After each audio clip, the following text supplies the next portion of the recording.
Evangelho, sexta-feira da quinta semana do tempo da Quaresma. O Senhor esteja convosco, Ele está no meio de nós. Proclamação do Evangelho de Jesus Cristo segundo São João. Glória a vós, Senhor. Naquele tempo os judeus pegaram pedras para apedrejar Jesus, e ele lhes disse: Por ordem do Pai, mostrei-vos muitas boas obras. Por qual delas me quereis apedrejar? Os judeus responderam: Não queremos te apedrejar por causa das obras boas, mas por causa da blasfêmia, porque sendo apenas um homem, tu te fazes Deus. Jesus disse: Acaso não está escrito na vossa lei? Eu disse: Vós sois deuses. Ora, ninguém pode anular a Escritura. Se a lei chama deuses as pessoas às quais se dirigiu a palavra de Deus, por que então me acusais de blasfêmia, quando eu digo que sou filho de Deus? Eu, a quem o Pai consagrou e enviou ao mundo. Se não faço as obras do meu Pai, não acrediteis em mim. Mas se eu as faço, mesmo que não queirais acreditar em mim, acreditai nas minhas obras, para que saibais e reconheçais que o Pai está em mim e eu no Pai. Outra vez procuraram prender Jesus, mas ele escapou das mãos deles. Jesus passou para o outro lado do Jordão e foi para o lugar onde antes João tinha batizado, e permaneceu ali.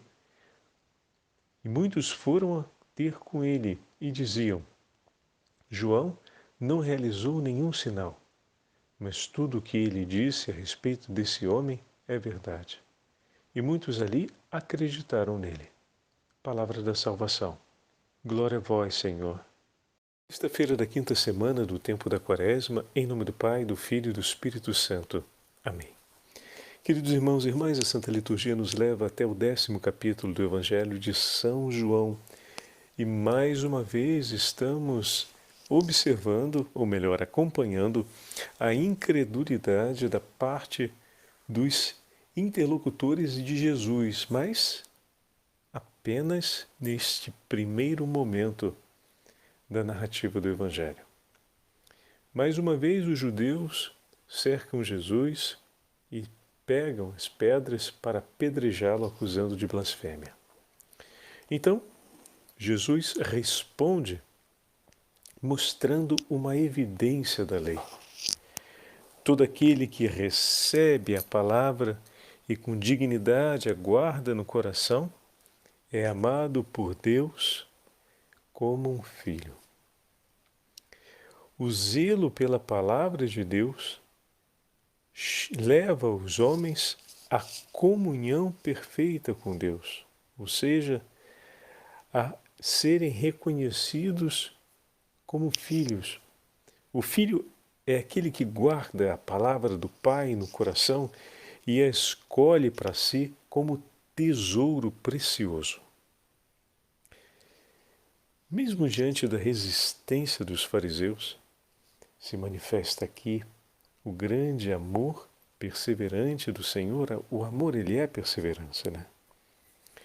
Mesmo tendo sido rejeitado no primeiro momento, mesmo eles tendo realizado esse absurdo de separar uma coisa da outra, dizendo: não, é verdade, você fez muitas coisas boas, mas a gente quer te matar, não é pelas coisas boas que você fez. Como assim? Hein? Oi? Não entendi bem, como é que é isso aí? Quer dizer que eu faço muitas coisas boas, vocês reconhecem essas muitas coisas boas, mas querem me matar por uma outra razão? Tá, e essas coisas boas, elas não cancelariam, vamos dizer assim, né? A razão pela qual querem me matar?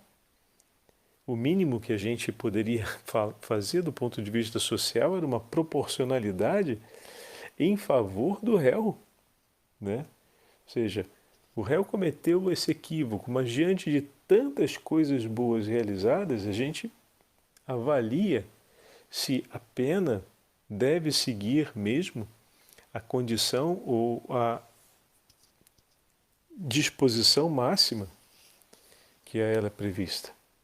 Existe uma análise sobre a lei, por exemplo, na hora de fazer a interpretação. Mas aqui a dureza do coração deles é tão grande ao ponto de dizerem, tudo bem, que tiveram coisas boas, mas a gente quer te matar por uma razão. E essa razão, ela desmerece todas as coisas boas. Não é possível. Porque se as coisas boas vieram de Deus, significa desmerecer a Deus. E Jesus traz isso quando repete para eles o texto bíblico e considera exatamente o que tínhamos falado antes. Se você guardou a palavra de Deus no seu coração e você se tornou por isso filho dele, significa que a dignidade desse pai passou a estar agora presente na sua vida. Significa que esse pai te recebeu como filho. Então agora existe uma dignidade que não pode ser ignorada. E eles mesmo assim imputam o peso de uma blasfêmia, o que é uma mentira, né? Mas não só se trata de levar adiante uma mentira, mas de desqualificar o agir de Deus, ou de não reconhecê-lo, mesmo declarando que está presente esse agir, o que caracteriza eles como grandes mentirosos, né? Como o Senhor já havia falado no 8º capítulo. Mas aqui se torna mais evidente que o coração deles não reconhecem e desprezam as obras de Deus. Ponto. Chegamos ao ponto. Então não se trata apenas de uma dificuldade para acolher a palavra do Senhor, mas trata-se de um desprezo a todo o agir de Deus, porque Cristo veio trazer à plenitude o cumprimento da lei. Então, aqueles que desprezam Cristo, ou seja, aqueles que desprezam o cumprimento da lei, desprezam a inteira lei. Aqueles que desprezam a lei, desprezam a Deus. Agora, Jesus fala algo que é muito significativo. Ele vai dizer a eles: se vocês não reconhecem pelas minhas palavras, reconheçam ao menos pelas minhas obras. E aqui Jesus nos apresenta 2 caminhos pelos quais podemos reconhecer Deus. O coração dócil e manso reconhece Deus no seu falar. Os corações mais agitados, mais arredios, mas que têm uma autêntica busca e compromisso com a verdade, se não conseguem reconhecer a Deus pelas palavras, pela falta, digamos assim, da mansidão e do silêncio interior, mas buscando com retidão a verdade, vão reconhecer a Deus pelas obras. Eis aqui, meus irmãos e minhas irmãs, uma grande graça do Senhor para nós. Nós podemos reconhecer a Deus pelas obras que Ele realiza. Quantos são os irmãos e irmãs que não se aproximaram da fé cristã vendo o testemunho dos irmãos?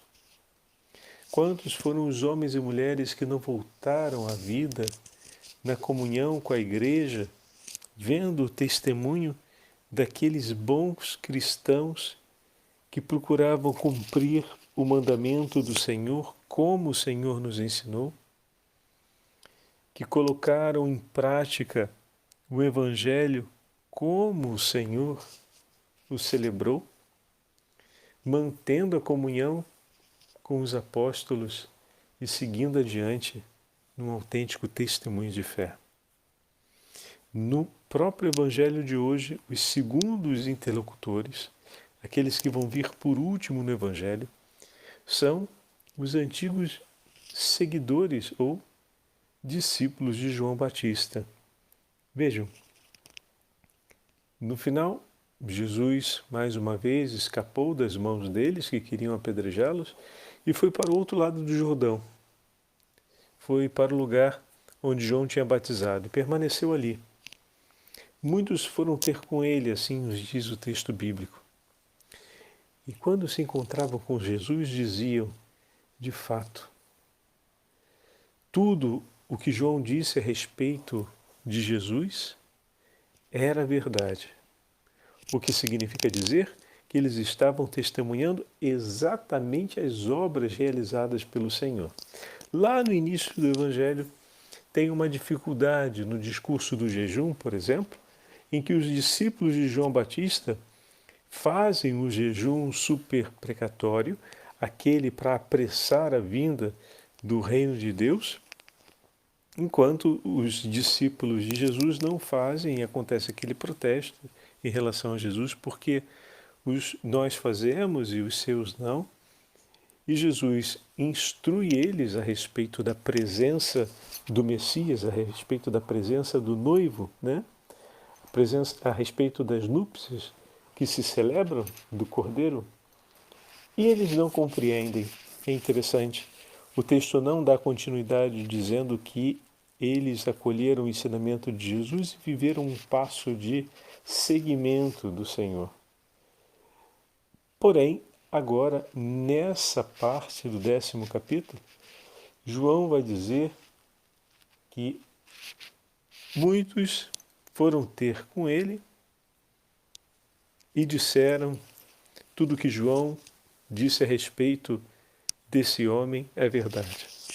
João Evangelista assim escreve daqueles que, como ele, acompanhavam João Batista e ouviram João Batista falar a respeito de Jesus. João Evangelista, com grande docilidade, de discípulo de João Batista passa a ser discípulo de Jesus, é o exemplo do coração manso e humilde, que obedientemente reconhece a voz e, escutando-a, segue. Por outro lado, outros companheiros seus, discípulos também de João Batista, só vão começar a seguir Jesus agora, versículo 42, e muitos ali acreditaram nele. Por quê? Porque viram os sinais realizados por Jesus. Viram as obras, não apenas a pregação do Senhor, mas viram aquilo que o Senhor realizou em nome do Pai. E reconhecem, conforme João Batista havia anunciado, que Deus está com ele. E a partir daquele momento acreditam e seguem.